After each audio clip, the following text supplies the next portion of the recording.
The rear harness is done, tested. Front chassis harness, done, tested. Engine harness, done, tested.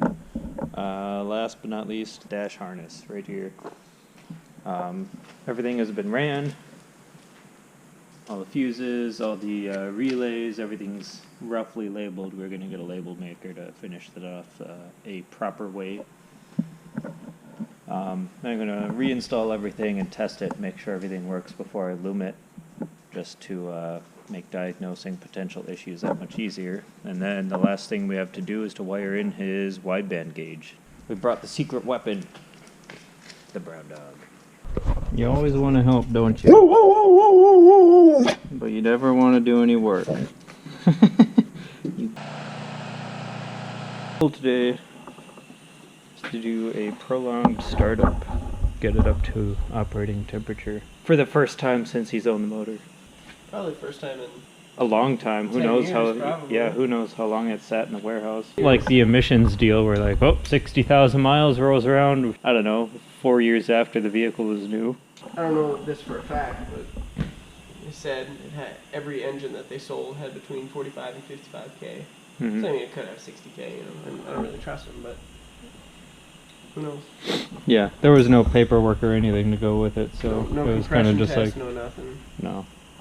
But it did start. You know, yeah, you gotta give them props for that. But It's I'm pretty not big sure leap if you of remember faith. this. When we got it, Yeah.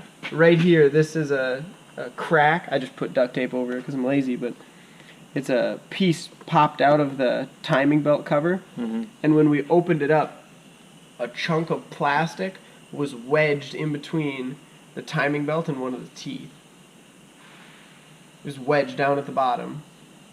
And if we had tried to turn it over or start it, it definitely would have jumped a tooth. Yeah. And since this is an interference engine, it would not have liked that. No. Would have been a pretty unhappy camper. Because you got the motor and freshened it up. New gaskets, checked the condition of the bearings and such, and put new hardware in, because that's all torque to yield stuff. I think you still have ARP rod bolts. Yeah, I just have ARP.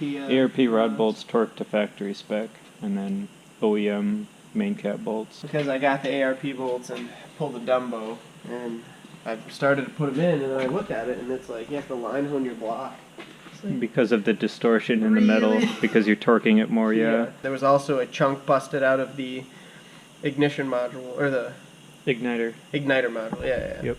Igniter module, and it was busted into the gel epoxy stuff that covered it, so. You can't disturb the piece. Can't disturb the piece. Well, this is going to disturb the piece today, hopefully. Oh, you're starting it? Yeah. Prolonged startup. We need hose clamps still for that and that. Oh no! That was a nice little scrape.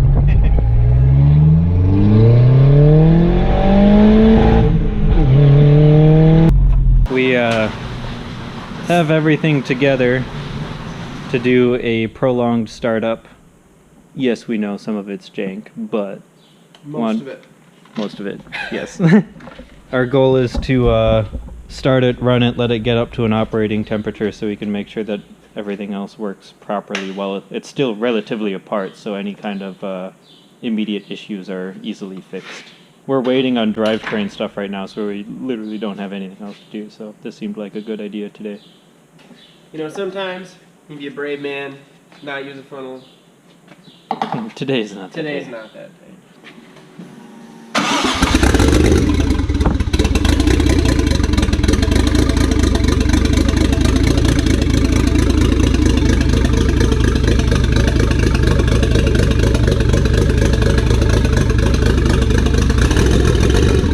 The coolant temp gauge on the Subaru doesn't match the Toyota coolant temp sensor signal, or this sensor itself is bad because it was like, what, 3 minutes into running?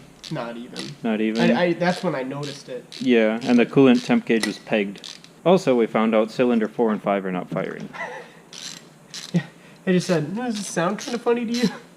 Yeah. So, unplugged the injectors on all of them, and each time I unplugged an injector, it would sound different, like, you know, it would die out and whatever else. And then got to 4 and 5, unplugged the injector, and it, you know, made no difference in sound. And plugged it back in, and I could feel the injector firing. So it's not the injector, so we're checking spark plugs and coils. We know that cylinder 5 and cylinder 4 are not firing. So what I'm going to do, switch the coils around, see if it's an issue with the coils themselves. Mm-hmm. If I switch them around and the 2 other cylinders start not firing, it's coils.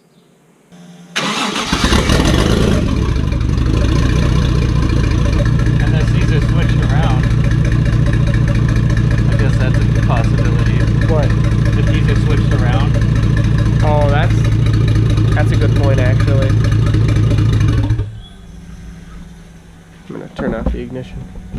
Probably saw that it lost 2 coils and it threw a code and shut off. True. Wouldn't that mean the coils are being responsive then? Right.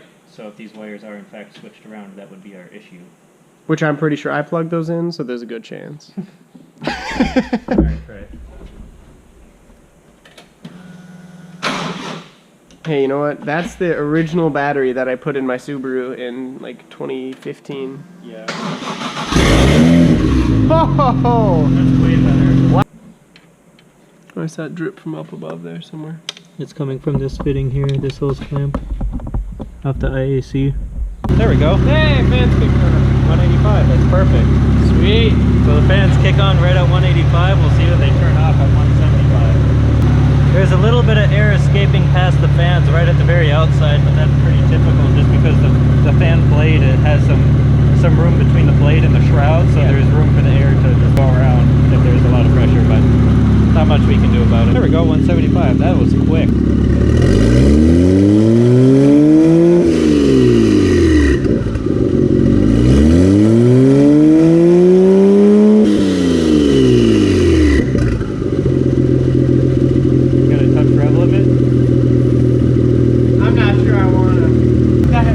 Myself for this one.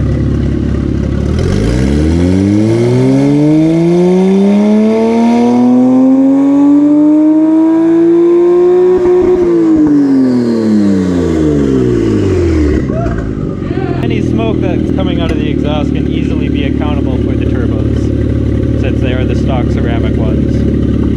Which, by the way, they're smoking right now. It's looking like big singles coming sooner than later. Yeah. Still have quite a bit to do though, but the shit list is now manageable.